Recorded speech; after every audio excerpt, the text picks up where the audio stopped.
Hi everyone, this is Jitendra Gupta. Today I am going to talk about HG Infra Engineering, which is slightly less known company in this space, but it's very high quality business in the construction space.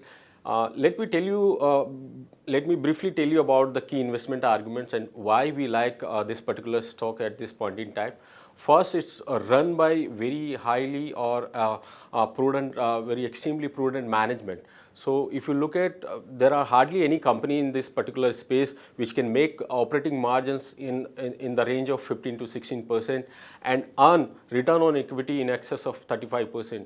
On top of this, the company has a debt to equity of less than 0.3 times, and because the company has a very strong focus on the balance sheet, and yet it has not lost its sight on the growth without compromising on the growth. So if you look at last 5 years, the company's sales has grown at a CAGR of almost 34%, and its net profit has grown by almost 41%. So if you look, the company has not compromised on the growth, and yet it has maintained its balance sheet very prudently. Second important point is that it has a very efficient business model. The company was originally started as a subcontractor, and later on it has become as a main contractor. So today it is bidding most of its projects on the basis of as a main contractor. So what, over these years, one very important thing that has happened with the company is, as a subcontractor, it has accumulated a lot of equipment. So today, most or rather bulk of its in-house equipment requirement are met through the equipments that the company own. If you look at close to 60% of its balance sheet is employed in the fixed assets. So that reflects that the company owns most of its equipments.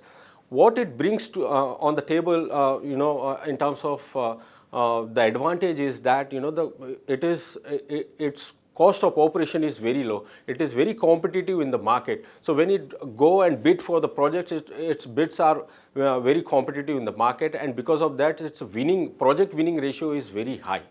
Apart from the cost, the company has been able to execute projects. Its execution cycle is very low as compared to the peers, and it has a very strong, hold or control over the working capital of the company. And the third important point is, it has a very strong growth visibility. Today, the company is sitting on an order book of close to 6,500 crore, which is about 5 times its FY18 annual revenue. So I think that provides a very strong revenue visibility for the next 3 to 4 years as far as the revenue and earnings are concerned. What is important, recently company has raised about 300 crore through its IPO, and that money, almost 300 crore, was on top of the net worth. It was sitting on a net worth of around 175 crore. So it has a strong capital at its disposal. The company can use these resources, use this capital for faster execution, bidding for larger projects and executing larger projects. So that will improve its execution cycle. It will be able to execute larger projects in a very short span of time, and that will lead to higher growth going forward. To sum it up, it's a good investment at current market price. The stock has corrected from about 350 levels to about 275 levels currently. It is trading at 10 times if its FY20 estimated earnings, which is quite attractive considering the fact that the company is sitting on a cash. It is earning a return on equity of almost 35, core return on equity of almost 35%. It has a very minuscule debt in the books, and of course it's a strong order book. In fact, we are expecting earnings to grow at about 30-35% over the next 2-3 years. So considering all these factors, I think it's a good investment at current market price.